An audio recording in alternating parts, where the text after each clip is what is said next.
Hey guys, how's it going? This may or not be a trigger warning, but today's video is going to bring back some memories. You may want to have some tissues handy as we go through some great franchises that were once mighty, but like a beautiful Minecraft cathedral, soon crumbled into dust. But before continuing, don't forget to subscribe to the channel, smash that like button, and hit the bell so you don't miss out on a thing. There are games that undoubtedly marked an era and were on the lips of every gamer, but from one day to the next, they disappeared without a trace, and now we want them back. So without wasting any more time, let's get into the 5 game franchises that we want to return now. Yes, there is Gran Turismo, there is Forza, but before them the undisputed king of racing games was without a doubt the Burnout saga. For those who were tired of having to tune their car to run and all that crap, in Burnout they saw the best and easiest way to let off some steam by crashing their car at 300 km an hour against anything on the track. The first game came out in 2001 for the PlayStation 2, Xbox and GameCube, and it was totally different from any racing game of the time. In this game, you not only had to run more than anyone else, but you got more points for reckless driving and creating danger on the streets with your car. But then, on top of that, they presented one of the best game modes in the history of video games, Crash Mode. It was simple, you had to crash the car and cause as much damage as possible. Then came Burnout 3 Takedown, which was the best of all and came out in 2004. Not only did you win if you reached the finish line first, but also by how many takedowns you made on rivals. That is to say, you destroyed their cars and knocked them out. Then they released some spin-offs, worse than Poison. Then in 2008, they released Burnout Paradise, which was good, but not as good as 3. After this, Criterion Games decided to put the saga aside to make other similar games, Need for Speed Most Wanted and one Star Wars game. But what happened to Burnout? Why did it get so forgotten? Is it because the world became more politically correct? We don't care. We need another Burnout now.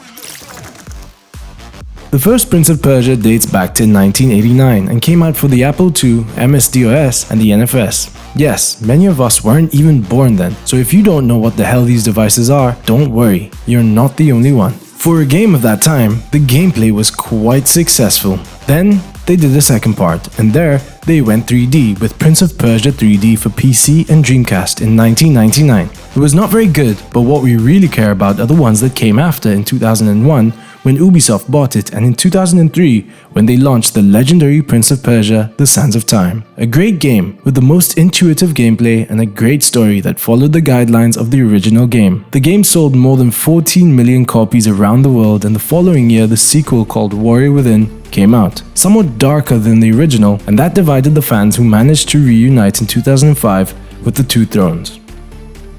Then they released Prince of Persia Assassins, which became the beginning of the Assassin's Creed saga, which you might have heard about. Then they released another couple of horrible Prince of Persia games, and yes, we know, Ubisoft will release a Sands of Time remake in 2021, but what we want is a brand new Prince of Persia. Don't you agree?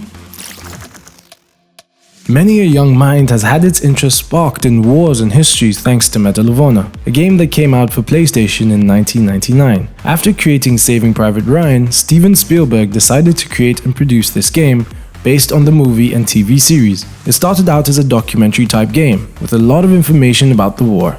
Sounds kind of dull, right? But it still engaged children of the time better than any reading school history book. In this saga, there were many games and expansions in which we traveled with the American army to the most important battles, including the landing in Normandy, dramatically recreated in the 2002 Medal of Honor Alley d'Assault. The game title was passed around many different studios, and yes friends, this was the origin of the other recognized sagas that continue to this day, Battlefield and Call of Duty. These sagas also began with the Second World War, but soon went off track, because the trouble with being based on real events is that there's only one storyline. It is what it is, and new scenarios cannot be invented. They followed another, more futuristic and different story arc, and that's what Medal of Honor European Assault tried to imitate in 2005. However, it didn't turn out well, so it was laid peacefully to rest. We want them to do another one, focusing again on the Second World War, with Spielberg out there leading the troops. It would be amazing. The emblematic saga that stood up to Metal Gear Solid had Sam Fisher as the protagonist, a highly trained special agent who, after the death of his wife, retires to be with his daughter. But surprise, surprise, the government recruited him again. And thank God, right? Because if they hadn't, we wouldn't have these great games, doing top secret missions in the Splinter Cell program. For a 2002 game, the graphics were amazing and look good till this day.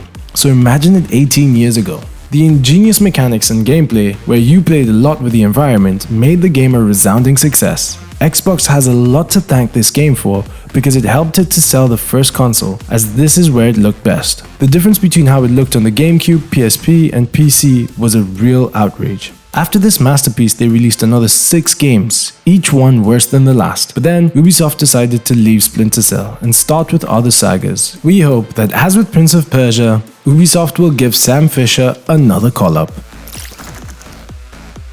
Hey, did you think Kojima was not going to appear on this list? Although it was not the first official Metal Gear Solid, the game was released in 1998 for PlayStation, and it was one of those games that changed everything. Its main difference from the other games was the story, and in the way that it was told. Also, Kojima added things that were never seen before, such as the battle against the Psycho Mantis, who could read your memory card from the PlayStation, and which you could only win if you changed the slot controller. Crazy for the time. Metal Gear Solid 2 was meh, but Kojima then prepared what is considered to be one of the best games in all of history, and that is Metal Gear Solid 3 Snake Eater, released in 2004. Then they tried to top it with Metal Gear Solid 4, and then nothing until 2015 when Metal Gear Solid The Phantom Pain was released.